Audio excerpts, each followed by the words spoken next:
My message is, it's time to get up.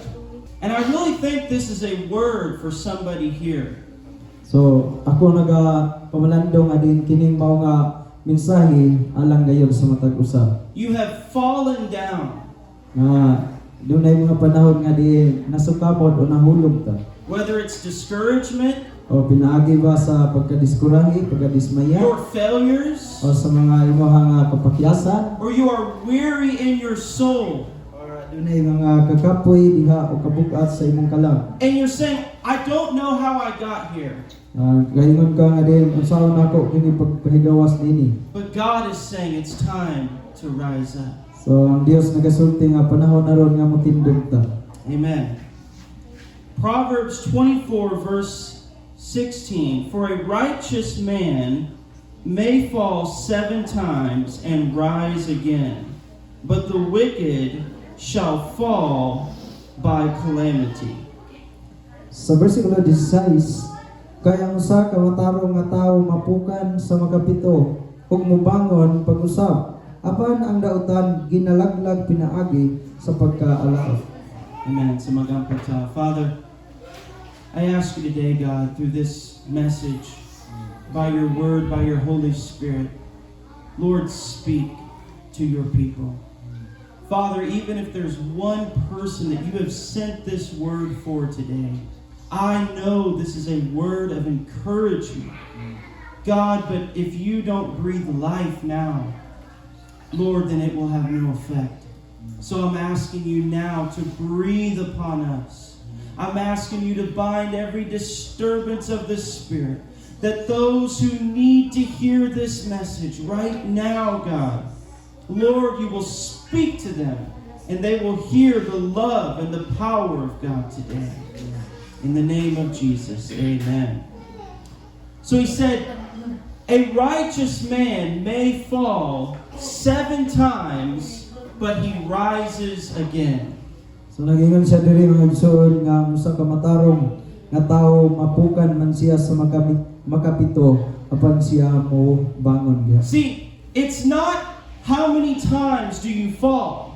So dili kini siya nga basihanan nga din kadaghan mangga mapukan. It's how many times do you get back up.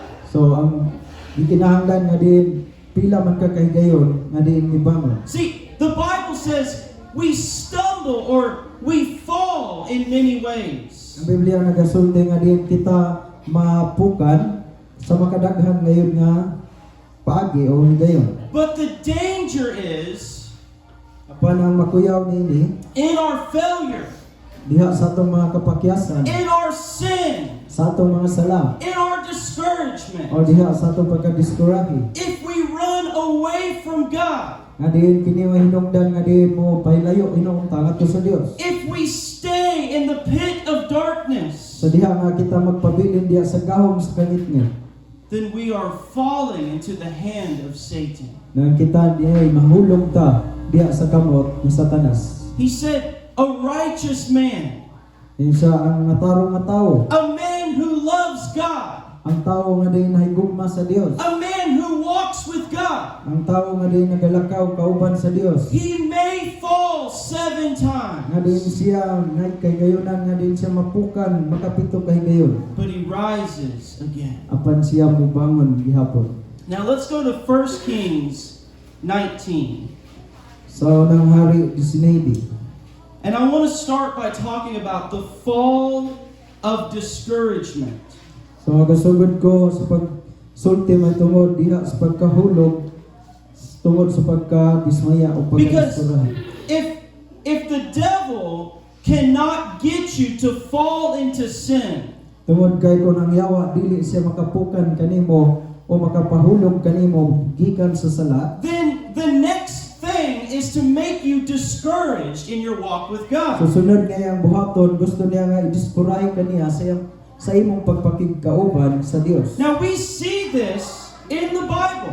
Nga kini ato makita dinis Biblia Some of the greatest men of God nga dunay pipila ka mga dagko nga din mga katawhan diha sa Ginoo who walked in great power, sila nagalakaw uban sa dakong gahom. but they suffered discouragement. Apan din sila miaptos usab uban sa pagkadiskurahe. David, the man after God's heart, Nabisan si David nga din usa ka tawo nga din sulusama kasing-kasing sa a Dios. king and a prophet. Na siya usa ka hari og manalagna. He had the anointing of the Spirit, Nga din siya nakabaton og dihog diha sa espiritu. but he suffered discouragement Apan siya usab miantos tungod sa iyang pagkadiskurahe. because of persecution Tungod sa mga paglutos and his own failure.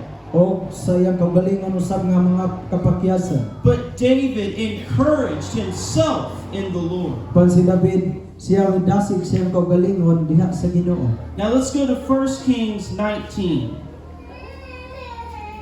So, Elijah is a mighty prophet of God. Si Elias usa ka tawo nga din at makusganon nga manalagna Now- sa Dios.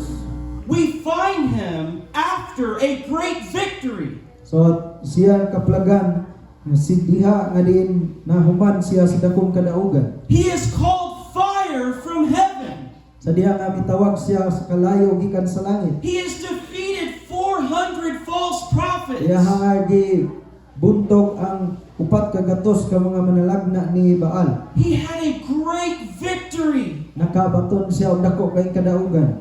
But in chapter 19, Pandiris sa kapitulo 19 sa unang hari, he is discouraged even unto death. siya na diskurahi nga di gusto na lang gani siyang magpakamatay. How does a prophet of God Nga sa unsaon man ani sa usa ka propeta sa Dios. go from victory to wanting to take his own life? Nga din gikan sa ganing mao nga dako kay kadaugan unya gusto niya nga magpakamatay na siya o gusto na siyang mamatay noon. Now look at verse 1. Sa bersikulo 1. And Ahab told Jezebel all that Elijah has done, also how he had executed all the prophets with the sword. Verse 2. Then Jezebel sent a messenger to Elijah, saying, So let the gods do more to me, and more also, if I do not make your life as the life of one of them by tomorrow about this time. So verse 1 and 2. Sa bersikulo 1 ug 2. Og isuginlan ni Akab si Jezabel sa tanan nga gibuhat ni Elias og lakip sa tanan nga pagpatay niya sa tanang mga manalagna pinaagi sa pinutit. 2. Unya si Jezabel nagpaadto sa usa ka sulugoon kang Elias nga nagaingon, nan ipabuhat sa mga Dios kanako og ang labaw pa kung ako dili makahimo sa imong kinabuhi sa usa kanila sa pagkaugma ingon ni ining takna. So Jezebel hears about the victory of Elijah. Kini si Jezabel nakadungog mahitungod sa nahimong kadaugan ni Elias. How he conquered the false prophets. Kung giunsa niya sa pagbuntog ang mga mini nga mga manalagna. And the Bible said she sent a messenger to Elijah. Ang Biblia nagasulti nga din siya nagpadala og sulugoon o mensahedor ngadto kang Elias. I'm going to take your life. Nga nagaingon nga din ako nga kutluon ug paksyon ang imong kinabuhi. She sent a messenger. Siya nagapadala og mensahedor. Paul talked about the messenger of Satan Si Pablo nagasulti mahitungod sa mensahedor ni Satanas. that came to fight against his soul. Nga din siya mo abot aron nga din makibugno diha sa batok sa kalang. Speaking the message of lies. Kini siya magasulti diha sa mensahe sa baka. Now, verse 3. And when he saw that, he arose and ran for his life and went to Beersheba, which belongs to Judah, and left his servant there. Sa 3. Og sa nakita niya kini mibangon siya og milakaw tungod sa iyang kinabuhi og miadto sa Beersheba nga sakop sa Huda og gibiyaan ang iyang alagad didto. So, he runs for his life. So nipalayo siya tungod kay iyang nga pahigawas iyang kinabuhi. Verse 4, but he himself went a day's journey into the wilderness and came and sat down under a broom tree. And he prayed that he might die and said, it is enough. Now, Lord, take my life, for I am no better than my fathers. Sa 4, apan siya sa iyang kaugalingon niadto sa usa ka adlaw nga panaw ngadto sa kamingawan og niadto og milingkod sa ilalom sa usa ka kahoy nga inebro og siya nangayo nga siya mamatay unta og niingon, igo na karon o Hiyuba, kuhaa ang akong kinabuhi kaya ko dili man labing maayo kaysa akong mga amahan. Now imagine this prophet of God.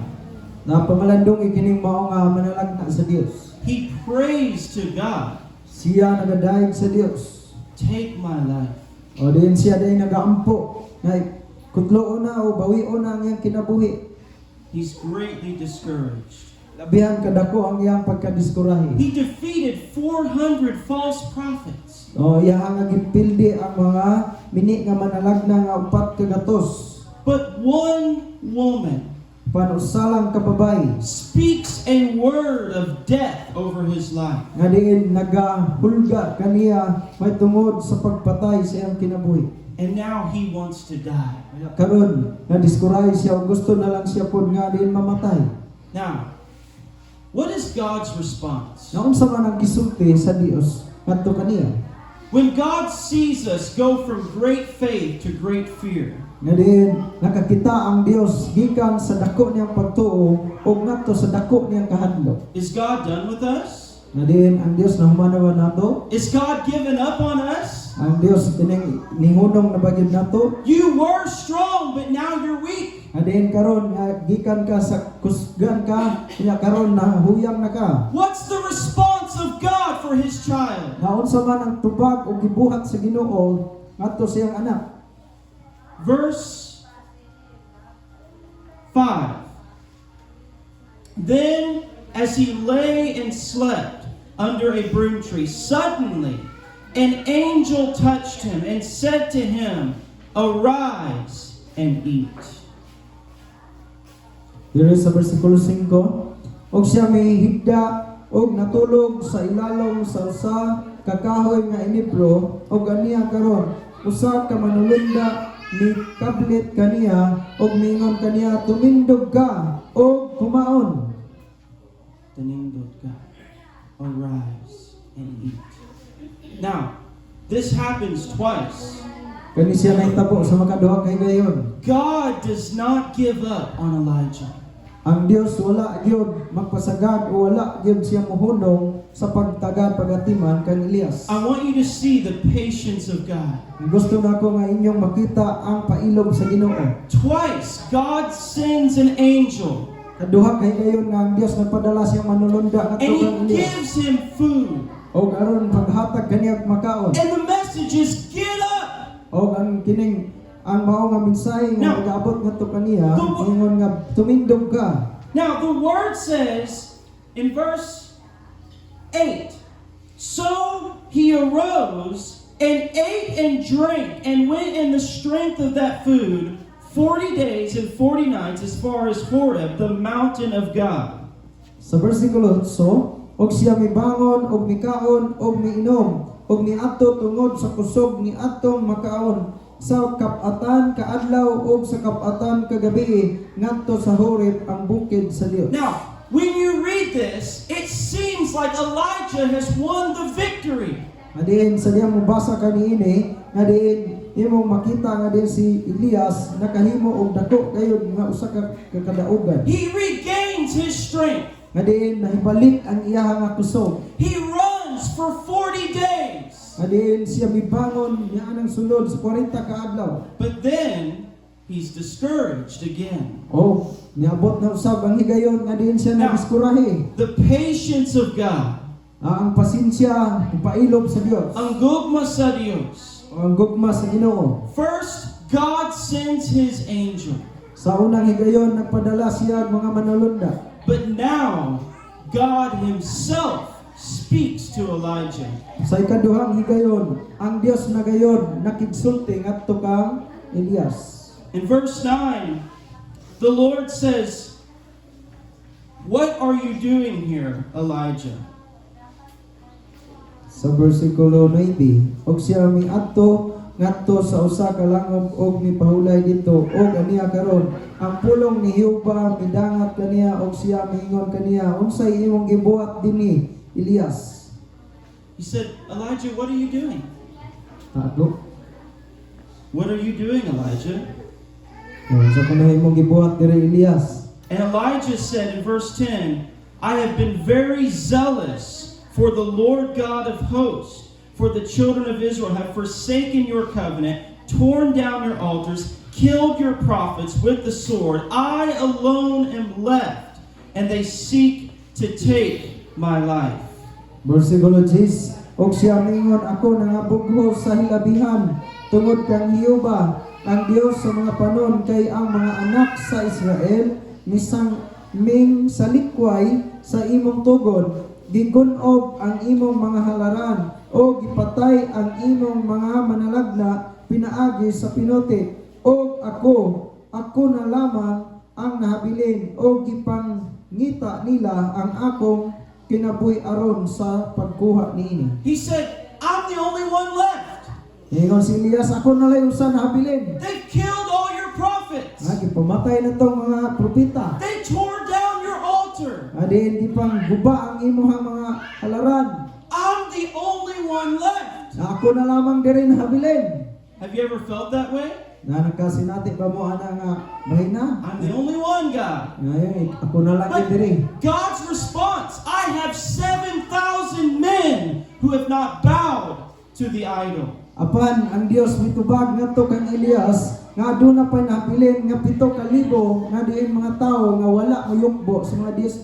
And God instructs Elijah, O ang Dios siya nagpahimangno kang Elias. "Anoint the king and anoint the prophet." Ingon siya nga dihugi ang hari o pagdihog og hari o diin pagdihog sa mga propeta. Elijah was discouraged. Si Elias na diskurahi. Is there any purpose for me? Nga nag-ingon siya wala na ko'y kining katuyuan diri sa But kalibutan. God said, "I have a purpose for you. Apan ang Dios adunay katuyuan pa sa imong kinabuhi. Get up and anoint the prophet." Giingnan siya nga diin tumindog ka og pagdihog sa mga propeta. Not only for your life, Dili lamang para sa imong kinabuhi. but for what comes after you. Apan sa kining magaabot nga diin magasunod kanimo. He gave Elisha in his place. So iyang gihatag ang iyahang kining dapit ngadto kang Eliseo. And Elijah was the one who was taken up into heaven.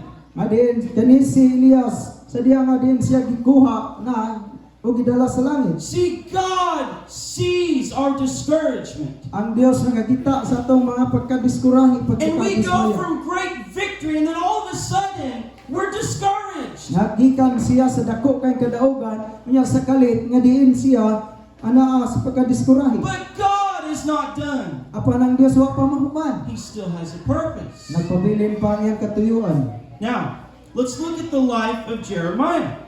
Ang tanaw ng kinabuhi ni Jeremias. Jeremiah, again, a mighty prophet of God. Kini usab si Jeremias usa ka makusganon nga manalagna sa Dios. Now, Jeremiah chapter 20,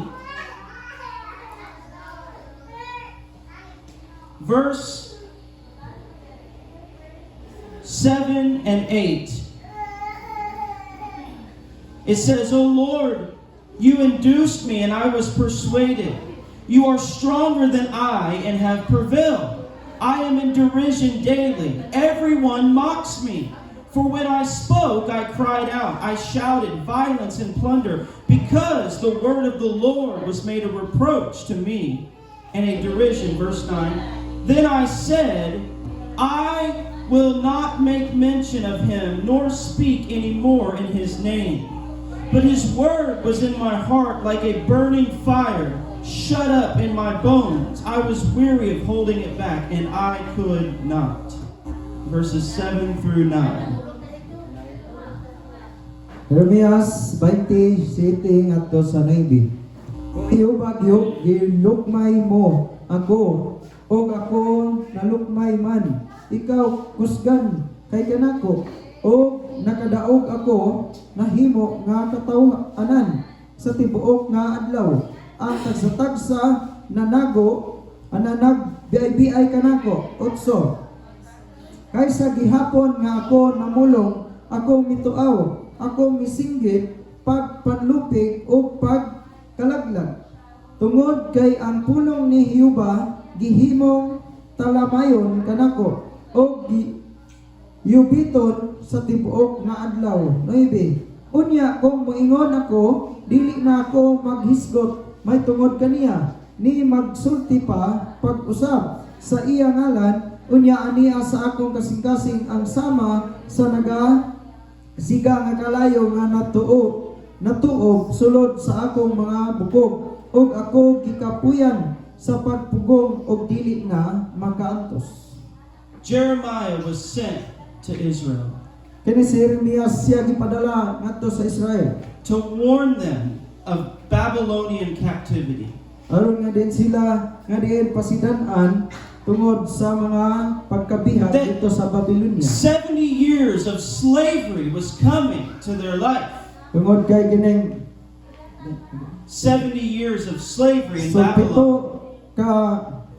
kapituan kining katuig nga diin sila naulipon ngadto sa unabihag sa But Babylonia. they did not want to hear the word of God. Pan sa gihapon wala sila mamati sa pulong sa Dios. They put Jeremiah in the prison. So ilaha nga hinoon gibutang na hinoon sa Jeremias dito sa And he Babylonia. said, they mocked me daily. Og diin sila gibibi ay matag adlaw. And look at verse 9. Then I said, I will not make mention of his name, nor speak anymore in his name. Ingon diri sa bersikulo 9, dili na ako magisgot may tungod kaniya, ni magsulti pa pag-usab sa iya ngalan. Jeremiah was discouraged. So si Jeremias na diskurahi. God, I've been preaching your word, Ayon sa Dios, adi nagwali ko sa imong nga pulong. and all I get is ridicule and mocking. Adi ang akong nadawat mao ni gikatawanon ko gibaybiay. And he said, I'm not going to speak in your name Di anymore. siya di na ako mohisgot pag-usab nimong ngalan.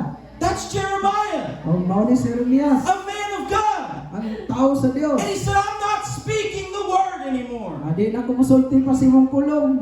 I'm done being a prophet. Mao na mana akong pagkamanalaki. These people don't want to hear my message. Ang kini mga tawhana di yun maminaw sa ako angap sa mga pulong. Gayag pulong. I want you to see these are men of God. Gusto ko makikita mo nga kini siya tao sa Dios. Holy men of God. Balaan ug tao siya sa Dios. But they still found themselves in great discouragement. Pan sa gihapon imong makaplagan nga adunay dako pagkadiskurahi diya siya kinabuhi. But he said, but his word was in my heart like a burning fire shut up in my bones. I was weary of holding it back, and I could not. Ngayon sa diri, apan unya niya sa akong kasing-kasing ang sama sa nagasiga nga kalayo nga natuog sulod sa akong mga bukog o ako gikapuyan sa pagpugong o dili na makaantos. He said, I'm done. Ngayon siya nga din, kuman ako. I'm not speaking the name of God anymore. Dili na ako masulti pa sa ngalan sa Ginoo. But he said, the word was like a burning fire in my heart. Apan siya ngayon, apan ang pulong sama sa usa ka nagsiga nga kalayo sulod sa akong I kasing-kasing. couldn't hold it back anymore. Ngayon siya, dili ko makapugong niini. And then look at verse 11. Iyang pagtuog, but the Lord is with me as a mighty, awesome one. Therefore, my persecutors will stumble and will not prevail. They will be greatly ashamed, for they will not prosper. Their everlasting confusion will never be forgotten. Verse 12, but O Lord of hosts, you who test the righteous and see the mind and heart, let me see your vengeance on them, for I have pleaded my cause to you. Amen. Verse 11 and 12. Sa versikulo 11 ngatos 12 apan si Hiyuba nagauban kanako sama sa usa nga malig-on ug makalilisang. Busa ang mga nanaglutos kanako manghipangdol ug sila dili makadaog kanako, sila maulawan gayon kay sila wala managgawi nga manggialamon mo dangat kanila bisan ang walay katapusan kaulaw nga dili gayon hikalimtan. 12 Apan o Hiyuba sa mga panon nga nagasulay sa mga matarong nga nakasusi sa kasing-kasing o sa una-una ipakita kanako ang imong pagpanimalos kanila kay kanimo gipadayag ko ang akong kahimtang. Persecution, Paglutos prison, o diha sa bilangguan discouragement. o rin pagkaduskurahi I'm done. iyanan ning nasinati. But then the fire begins to burn. Apan ang kalayo nagsugod kini pagdilaan. And now he is speaking in faith.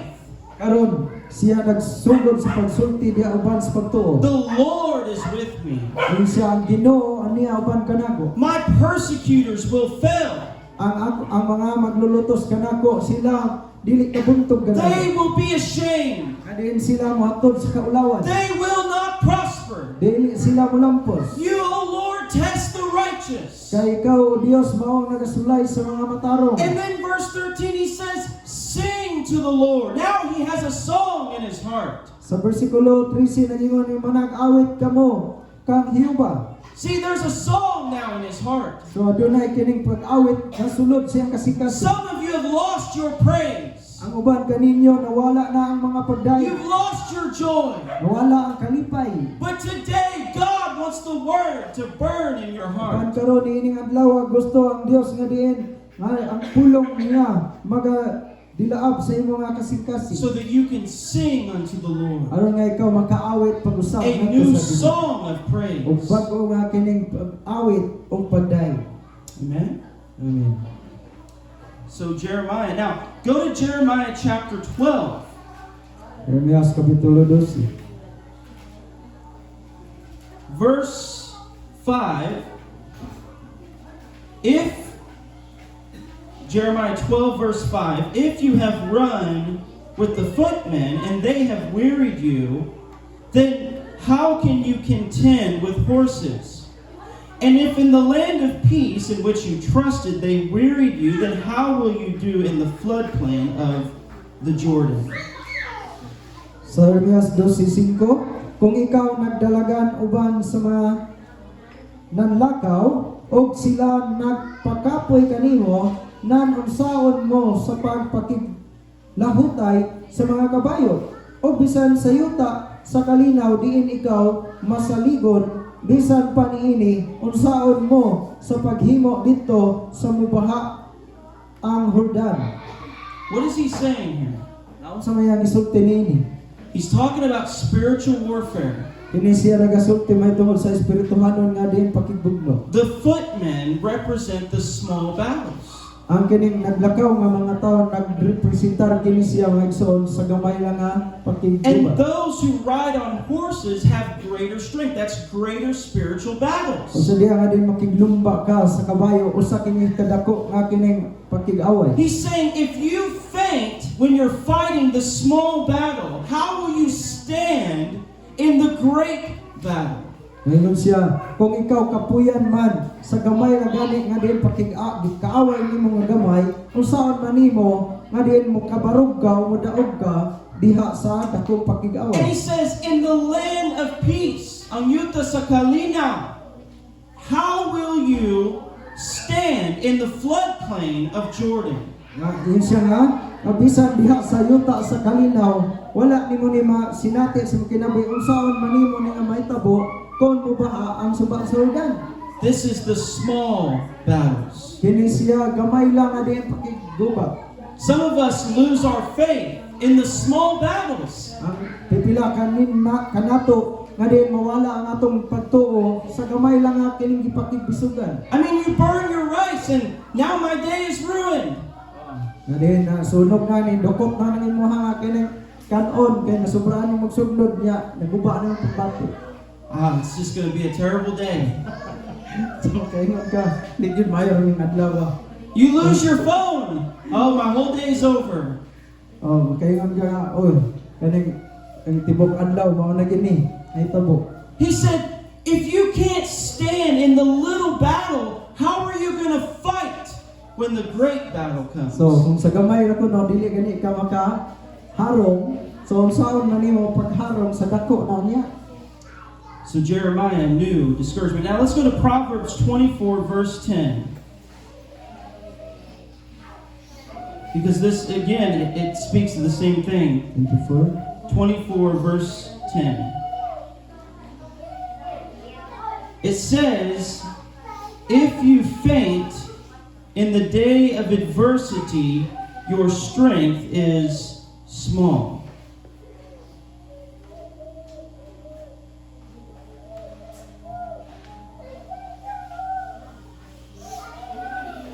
Proverbs 24:10. If you faint in the day of adversity, your strength is small. Kung ikaw punawan sa adlaw sa kalisdanan, ang imong kusog jutay ra. So again, there's a difference between falling and fainting. So adunay kining kalahian diha sa pagkahulog o kanang pagkakapoy. When you fall down, you can get back up. So diha ikaw mahulog ka, so tindog ka balik. But he said if you faint, and that word in English, it actually means if you pass out or you go to sleep and you're not able to get back up. So diha ikaw kining kapuyan o diin mabuyod ka. So yung siya nga maglisod kag barog. Tindog. Amen. Now, let's go to Luke chapter Buyod sa 23. bubong. Luke chapter 23. Lucas kapitulo 23. So, many of us fall into discouragement. Daghan kanato nga diin nahulog diha sa pagkadiskurahan. But others fall under the weight of the cross. Ang uban usab sila nahulog ilalom diha sa kabuk-at sa ilang ipasman. Jesus said, take up your cross. So Ginoong Hesus miingon nga diin pas-ana ang imong cross. And he said, follow me. Ug miingon siya sumunod ka kanako. Now look at this. Luke 23, verse 26. Lucas 23:26. Now, as they led him away, they laid hold of a certain man, Simon, a Cyrenian, who was coming from the country, and on him they laid the cross, that he might bear it after Jesus. So 26, ug sa gawas sa gidala siya nila, day usa ka tawo nga ginganlan si Simon nga taga Cyrene, nga nagsingabot sa siyudad gikan sa balangay, og siya ilang gidakop o gipapasan sa cross sa pagdala niini sunod kang Hesus. Do you know when Jesus died on the cross? So nahibalo ba mo nga sa diha nga si Ginoong Hesus namatay dito sa cross? It was a journey. He carried the cross. So adunay panaw nga nahitabo og siya mipas-an sa cross. They put the cross on his back. He had to carry it. So iyahang nga ipas-an ang cross sa iyahang abaga. And they whipped him and they beat him the whole way. Og sa kining dalan nga paingon ngadto sa cross, siya gilatigo. They put the crown of thorns on him. Og ibutangan sa korona nga tunokon. The Bible says they mocked him. Og diin sila nagbiay usab ngadto kanila. They ripped the flesh from his back. Og diin kanlat ang iyahang aking mga unod sa iyahang ikod. Now I want you to imagine the body of Christ. Gusto nako nga din ninyo pagladungan ang lawas ni Kristo. The more he goes on this journey to Calvary, Sa diha nga diin siya nagalakaw. Saya o nagapanaw siya ngadto paingon sa Kalbaryo. his body is becoming weaker and weaker. Ang iyang lawas paingon ngadto sa pagkaluya o pagkaluya dayon. As he's losing blood. Nga diin siya hangtod nga diin paingon nga siya mawad-an na sa iyang dugo. And the cross is heavy.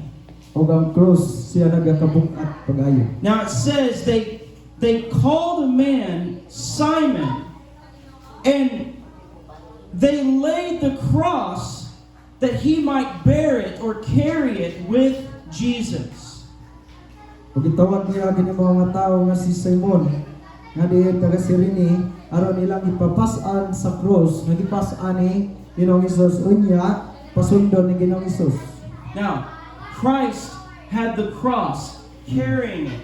Oh, so si Ginoong Hesus na diri ang cross unya ang tumoy po dinhi papasaan po ni Simon. But there's so much weight that they have to get another man to help him carry the cross. Oh, labihan na gid kabuk-at tungod kay napay laing tawo nga diin ipasaan usab ni ini sa tumoy nga bahin. Now, Jesus said that you must carry your cross. Sa Ginoong Hesus nagaingon nga diin kinahanglan yung pasaanon yung cross. The cross is an offense to the world Kini nga cross mao ni sa hinungdan nga ang kalibutan masakitan. because it represents the only true Savior. Tungod kay kini siya nagarepresentar man sa usa lamang og tinuod nga manluluwas. And for some Christians, the cross becomes heavy to bear. Og diin pipila sa mga Kristiyano sa daghang mga Kristiyano nga diin ang cross makapabuk-at para kanila. Because you will be persecuted because of Christ. Tungod kay diin sa diyang mupas-an sila sa cross, sila lutoson man tungod ni Kristo. And when you turn from sin, Apan og sa diha usab nga motalikod sila sala. the Bible said they will think you are strange that you don't partake with them. Nga diin sila ang Biblia nagasulti nga diin sila nga diin himo nga diin mga estranghero nga dili sila gusto nga mo pas-ad See, sa mao nga butang. Carrying your cross speaks to dying to yourself. Ang pagpasaan day sa cross kini siya nagaspasabot nga diin aron nga mamatay ang ato nga unod. The Bible said you were crucified with Christ. Kaya ang Biblia nagasulti nga diin kamo ginalansang na Your kauban. old man has died. Ang inyong daan nga pagkatao namatay na. And it also speaks of a refusal to compromise the truth. Nga diin siya usab nagasulti nga diin sila nga diin nagapahiuyon o dili sila mo pahiuyon. There is only one Savior. Kaya doon na lang may usa ka manluluwas. There is only one gospel. Doon na lang may usa ka maayong balita. And when you carry the cross, Sa diha nga ikaw mapasaan sa cross. you're saying, I'm not ashamed of the truth. Moingon ka nga diin dili nako ikaulaw ang kamatuoran. But some Christians have fallen under the weight of the cross. Ug daghang mga Kristiyano nga din sila nangahulog tungod sa kabuk-at sa cross. They would rather compromise than carry the truth of Jesus Christ. Nga din naa sila nga din ilaba mo pahiuyon ba Hinoon or ilaha nga din pasanon gayon. They would rather please the world than bear the cross of Jesus Christ. Naa sila sa pagpili nga din mas sila palabihon nga din magpahimuot sa kalibutan or diin mosunod ug magpasaan sa See, cross. the cross says you have sinned. Ingon siya nga ang cross nga ingon nagpasabot nga din ang imong sala. But it also says there is hope and there is forgiveness for you. Ug din sa laing nga bahin nga dunay paglaom og kapasaylohan sa imong kasalanan. The message of the cross is an offense because it tells people they are under the judgment of God apart from Jesus Ang Christ. isay sa cross kini siya makapasakit man nga igsuon tungod kay kini nagapasabot man may tungod unya sa paghukom nga umalagod See, ni Kristo. It's not an offense to say God loves you. So dili kini makapasakit sa diyang moingon nga ang Dios may gugma kanimo. But like Jesus, when you say the wrath of God abides on you. Og sama kang Ginoong Hesus nga moingon ang kapungot sa Dios nagapabilin diha kanimo. And it's not an offense to say there are many ways to heaven. Adin dili kini siya makapasakit tungod kay dunay kining daghang paagi kuno nga makaadto man sa langit. But when you say there's only one who can save, Apan kung moingon ka nga doon na lang may usa nga din makahimo sa pagluwas. that's the offense of the cross. Mao ka na nga din makapasakit hinuon ang cross. But as Christians, we cannot compromise. Apan kita nga mga Kristiyano ang mga Kristiyano We dili must magpahiuyon. carry the cross. Kinahanglan diay nga atong pasaanon gid ang cross. Amen. Amen. And then lastly, we have fallen into sin. Sa katapusan, nga di adunay mga tao nga di nangahulog sa sala or nay panahon nga kita nangahulog sa sala. Jesus told Peter, "You will deny me." Si Ginoong Hesus misulti ngadto kang Pedro, galimod mo ako.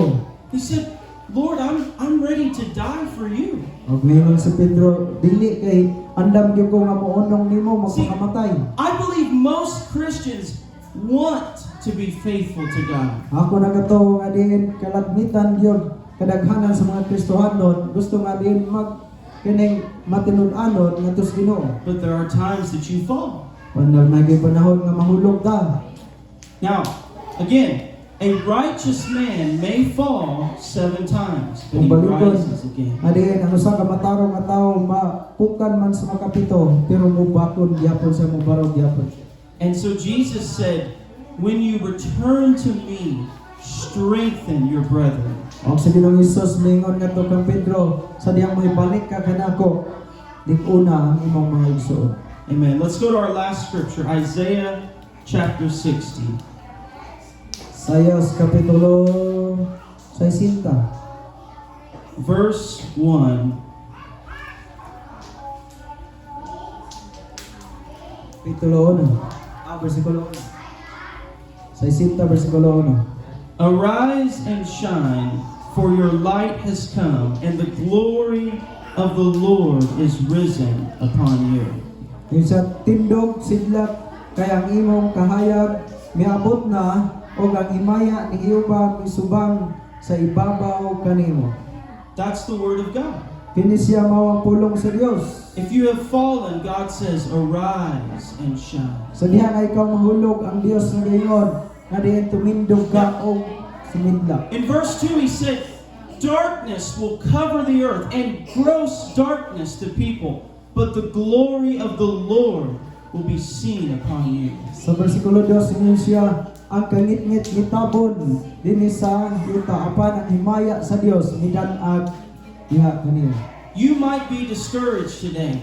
Mahimo siguro nga diya sa mong kaugalingon karon usa ka sa nadiskuray. You might be in sin today. Mahimo nga din naa ka sa sala karon. You may have failed God today. Mahimo nga din napakyas ka sa tubangan sa Dios But karon. you are made for the glory of God. Apan ikaw gihimo diha sa himaya sa Dios. You might be dry today. Mahimo nga din ikaw karon usa ka sa uga. You're Uga nga not sa seeking the presence of God. nga din wala nang ka nangita sa presensya sa Dios. But God says, arise and shine. Panang Dios nagingon nga tumindog ka og sidlak.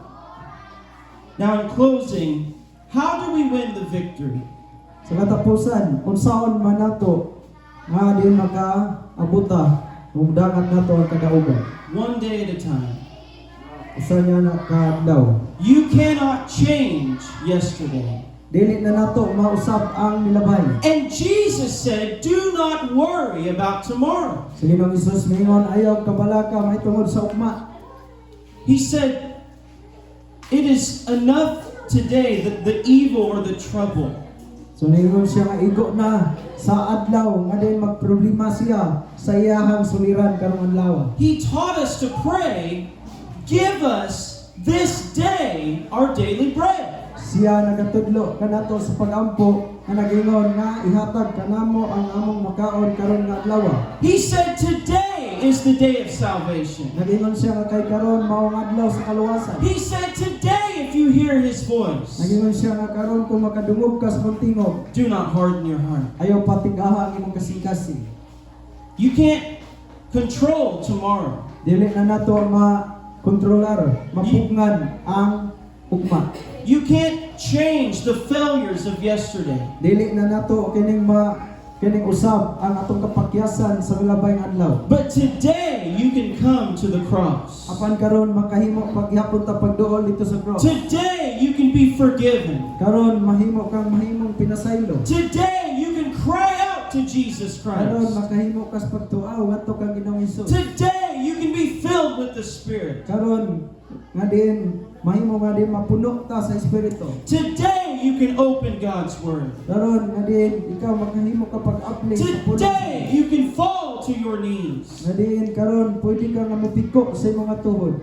That's how you get the victory. Mao kana nga diin diha makabatuntag kadaugan. One day at a time.